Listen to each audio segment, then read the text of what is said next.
MiseducationRadio.com. Take over. Last mission. Final boss mode. Yeah. What's good, yo? Welcome to another episode of Real Talk, where as always, the shit's real, we talk about it. I'm your host for tonight, Pat Scorpion, the New England representative. As always, I got my man with me. I'm gonna let him introduce himself. Yo, what it do? LB Lauderdale Boss, Soul War, Shuttleworth the God, Go Artist, RingGangRadio.com. Yes, sir. Ring Gang in the house as always. As always, I got my other man with me. I'm gonna let him introduce himself. What up? You already know who this is. Boy, Bodega Box to the building. Ring Gang Radio. Let's get it. And Bodega P, King P in the sewers again. He's always, finding the foot. You know what I'm saying? And keeping the city safe for everyone, for all men, women, and children. Yes, sir. So we got about 3 topics we're about to get into tonight. And the first one is Mike Tyson again. Mike Tyson is basically he evokes a lot of different emotions in different people. Like if you're an 80s baby like myself and LB, Tyson was that dude. Like Tyson was like, the dude with the lisp that was knocking everyone out and had the fire ass Nintendo game. You know what I mean? So Mike Tyson,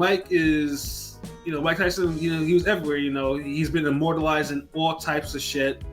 Music, he's like, athletes like fear him, other athletes, not just like other boxers, like basketball players, football players, all types of shit. If you ever read Tyson's book, that's required reading. Like if you ever read that Tyson's biography, man, there's some stories in that shit.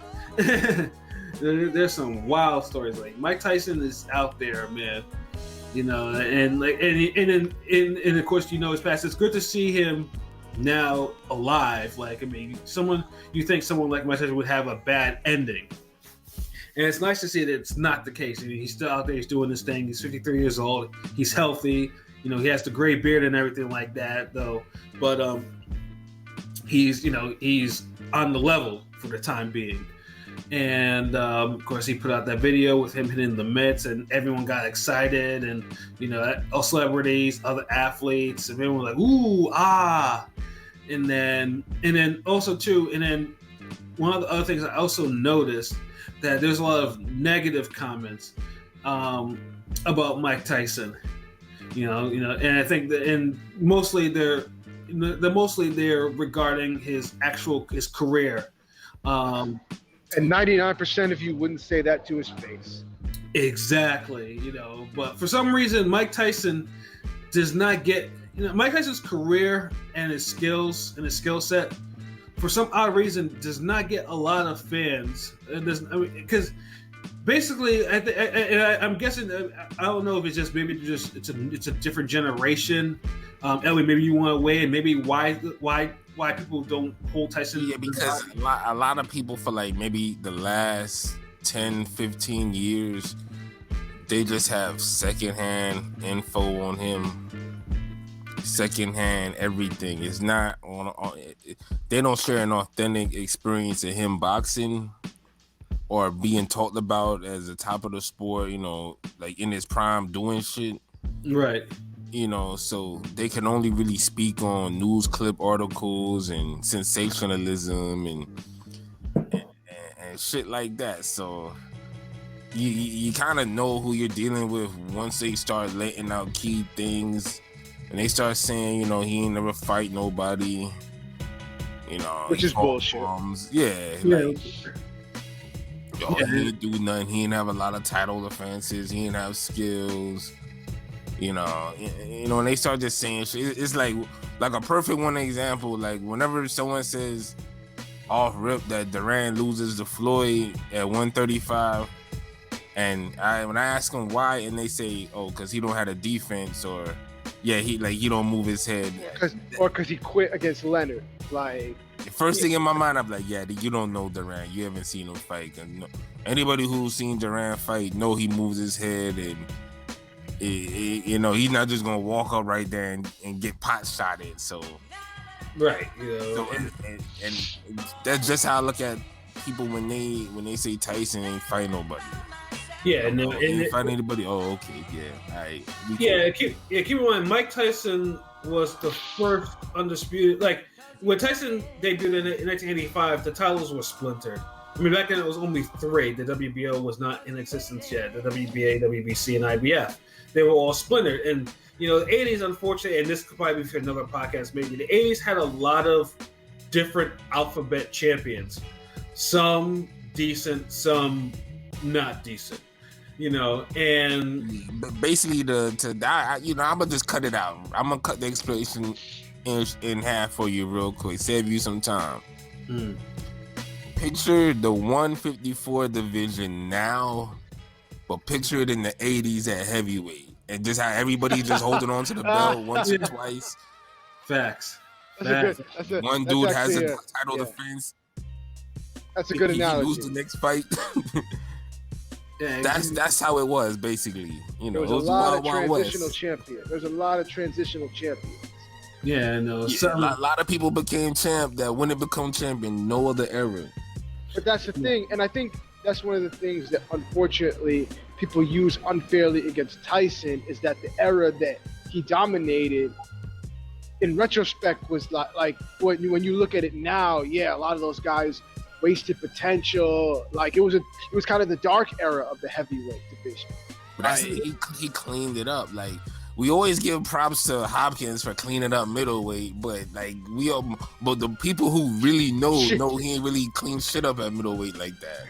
Although it's funny that I say the dark ages, that the 80s was the dark ages, because a lot of those 80s heavyweights would be at the top in 2020. So of course.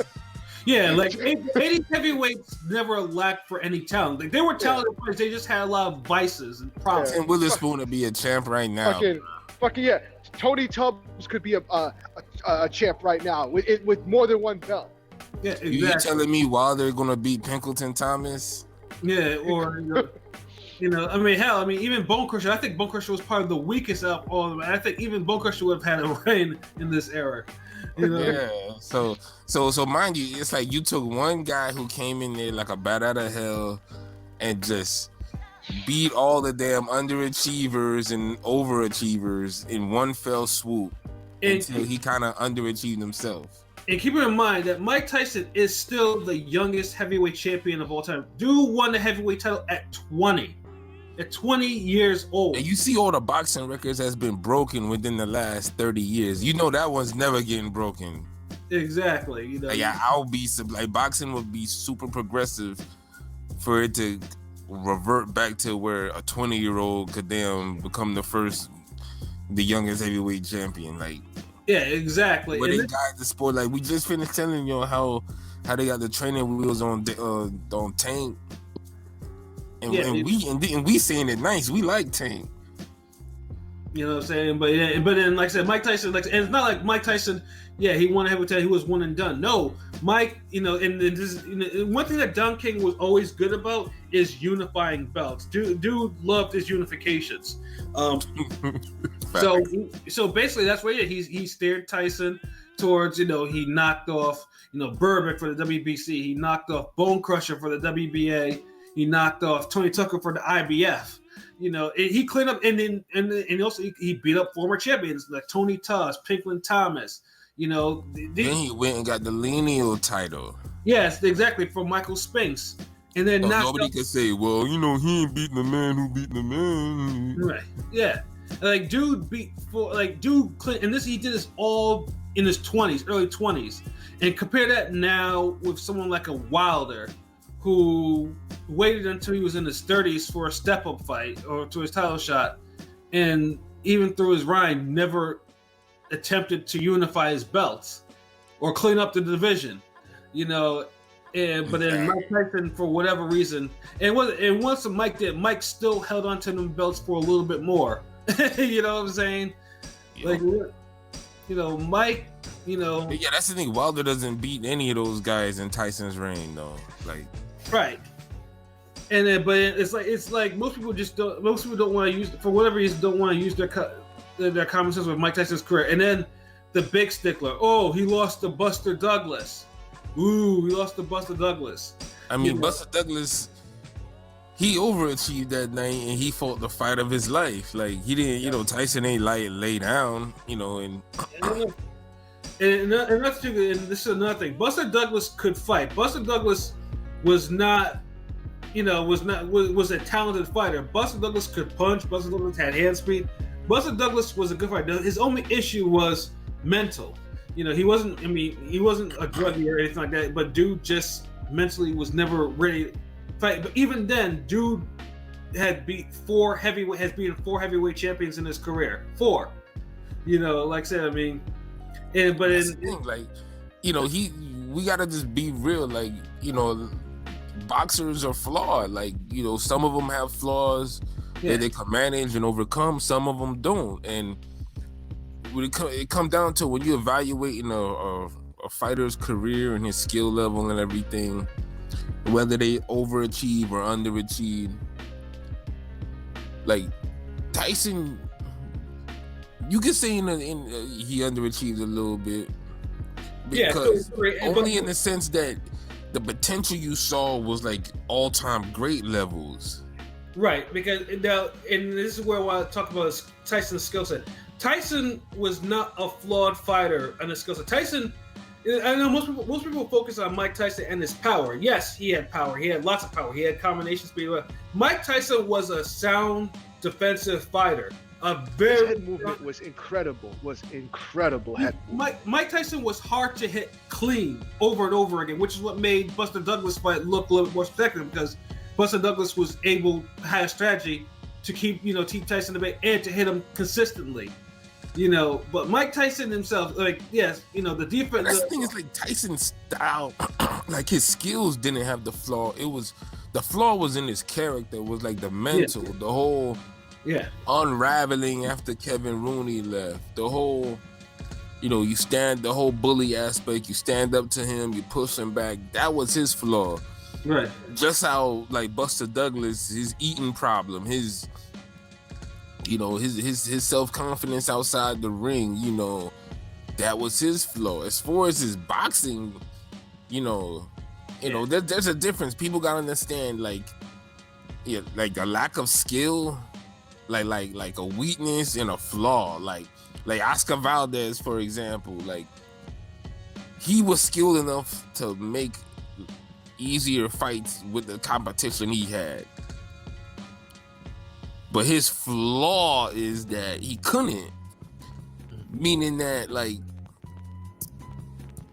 he didn't know how to apply all those skills and everything to where he could make it easier. Tyson had all the skills to beat Buster Douglas. He had all the skills for all his losses. Yeah. It was just the mental aspect. Like, you wouldn't say Buster Douglas is more skilled than Mike Tyson. No, but like I said, Buster Douglas was a skilled fighter, but Tyson was that was lightning in the bottle. Like I said this before, you will never see it. You probably will never see again a sub 6 foot, sub 220 pound fighter out jab bigger fighters repeatedly over and over and over. You will not see that anytime soon. No one. I mean, we've had short fighters. We've had like David Tools and even Andy Ruiz's, like. That you will never see them consistently out jab a bigger fighter, if at all. It's like Tyson was a unicorn in that aspect. Like, imagine being able to out jab niggas down like 6'5", 6'6", over and over again. That was Tyson, and never mind the peekaboo defense.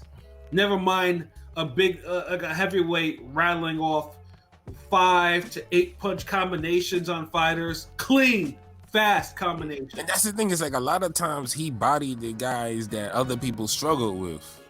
Exactly. And he did it in quicker time. So sometimes we don't people don't appreciate it. Just like with people used to say Roy Jones ain't fight nobody, and he would have to say I just make him look like nobody. Like, right. But then. with that, Tyson is compared to his other contemporaries, Vander Holyfield and Lennox Lewis, and Riddick Bowe to a lesser extent. All of those guys will never get the love and that Tyson getting. And what's his name? Holyfield's about the closest you'll get to that. Right, and then Holyfield literally had to go into wars to get that type of love. And Lennox never did get that love in America like that. Although he was dominant, I'm not saying he wasn't dominant. He was dominant, but personally, I was not a Lennox Lewis fan. I didn't like Lennox Lewis. Me neither. I think most people didn't like Lennox Lewis. Yeah, Lennox personality was a little off to me. That's everybody. Yeah. But he proved that he was an all-time great. Holyfield did literally face everybody in his generation, including a home. If he didn't face him in a real fight, he sparred him. I'll tell you that. Yeah, exactly. So usually, when you compare Tyson, people was like, "Well, he's not Holyfield." Holyfield, when they fought, Holyfield beat him. And it's like, does that still take away from what Tyson actually did? And it's just like Holyfield is still an all-time great too. He a top 10 all time. So yeah, exactly. It's like people look for a reason not to give Mike Tyson any props for what he did, because it's like perception. Like most people just either just don't, or just like, okay, well he didn't beat nobody, and it's just like, and Lennox knocked him out. Yeah, or and surprisingly though, the fights after Lennox Lewis aren't really talked about him for him. Like, I think after Lennox, I think everyone pretty much understood that the Tyson fights were like he was old, he was aging, he was done. Right. You only had a few, like the ETN. They talking about the Danny Williams rematch right now with Tyson. No. Oh Lord. To avenge it. Tyson older than dude. So if he could avenge a fight from back then. No. Oh no. He was beating Danny Williams' ass in that fight until the knee problem. Yeah, the knee went, and then I ignore his actual final fight because I think it was just. I don't know. Yeah, that was a trash fight. That was like he didn't even care at that point. Like the Danny Williams fight, he still cared in that fight. Right, he did. But yeah, the McBride fight, that was the end of the line. And yeah, that McBride fight was like Marquez Vasquez 4. Like you try to forget it happened. Like it was exact. I think because the reactions for that were reactions to when Roy Jones got beat down by Calzaghe. I think those people was like, people don't like to see that. People were like groaning, like, oh, But with Tyson, but still, also something else I didn't bring up too. Even when Tyson came back from exile, he still managed to unify 2 belts. In the 90s, he's one of the few unified champions in the 90s. So if Tyson was really that bad, Tyson would have never been able to unify, or in particular he like scared. One he beat down, the other one he scared out of his belt. Bruce Seldon. Yeah, Bruce Seldon. Yeah. Bars. Yeah. You know what I'm saying? But Tyson did a whole lot. Tyson did a lot, and he achieved a lot. His skill set to this day is like, people are excited about Tyson. So when you see him with this clip, rounding off a 6-punch combination, looking type vintage, yeah, people still those are the people that actually still remember Tyson. Those are the real fans. Those are the real boxing fans that understand what Mike Tyson was as a fighter.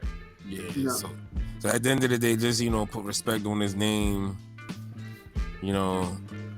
He paved the way for the sport to get bigger, and yeah, everyone knows that. And keep in mind, Mike Tyson brought it back to prominence after, with the help of Sugar Ray, after Muhammad Ali retired. You know, I mean, it's everyone knows. Even Muhammad Ali himself said that. You know, the game was dead until Tyson came along, and Tyson is still a name. Like, you know, Tyson still. I mean, even then, you know, Tyson still has a lot to offer. I mean, Tyson had that little promotions thing. You know, I mean, Tyson was the one who actually convinced Lubin to actually turn pro. I mean, most people forget about that. You know, Tyson actually had some talent underneath that promotional banner he had for a hot minute. You know, Lubin included, and you know, some fuckery happened, and then you know, Tyson didn't have any more fighters. Which was I heard they held that against him because I heard like they were upset because they wanted Lubin to be in the Olympics because they really thought he had a shot to win a gold medal. Yeah, that was a complaint at the time because niggas was getting mad because Tyson kind of bagged all the young Olympic hopefuls. Right. And like I said, he had the actual talent too. And I remember I rooted for Tyson because, you know, He actually had some decent cards. Yeah, them cards was dope too. I still remember. I was like, they were entertaining cards. Like Tyson was on the commentary. Like that shit was hard. Like that shit. Yeah. I supported that because I like to see former fighters do things like that. You know, but I think Tyson just maybe that's not for him. It fizzled out, whatever happened, but maybe he could be incorporated into boxing in a different type of way. Maybe someone just haven't presented a good idea yet, but it's good to see he's still on the podcast and, you know, still doing his own thing. And I like to see him in more, you know, movies, action movies and shit. Yes, exactly. Yeah, definitely. Some of these boxers need to start going that route too, man. Like, right. I mean, more of a representation into that martial arts field. Right. It makes no sense that Tyson should still be the most marketable fighter in the world today. Yeah, something's wrong. Like y'all, you know, y'all not getting it. Yeah, like I mean, you say Tyson wasn't all that, but Tyson, literally everyone knows who Mike Tyson is. You say Mike Tyson, everyone knows who he is, but you want to throw out Mike Tyson. And I mean, fighters that are not that good don't get that popular. You know what I'm saying? And you're not gonna instill it into your kids, and they're not gonna instill it into theirs. Like, there's people who never seen him fight, weren't even alive when he was fighting, that know who he is and respect him. Like, exactly. You know how inspirational, you know how much impact you have to have in this world to put that influence on someone. So just keep that in mind when the next time you reading some bullshit ass comments from some fuck nigga. So that's all I really got to say on that. Like, I almost feel like we done talked about Tyson too much now. Now he overrated. Yeah. Yeah, that's some bullshit. Yeah. He a top 10 heavyweight to me all time. He is top 10. Now, like I said, Mike Tyson has flaws. You know, but there are arguments for Mike Tyson, not with his flaws, but it's not like, oh, he didn't fight nobody. No, you dig a little deeper, you'll find them. You'll find what they actually are, and it has nothing to do with his career or how he fought or who he fought. You know, right? You know, so I mean, yeah, the miseducation of Mike Tyson. Put respect on that man's name. He's the closest thing we have to Muhammad Ali. You know, he deserves that. He deserves that respect.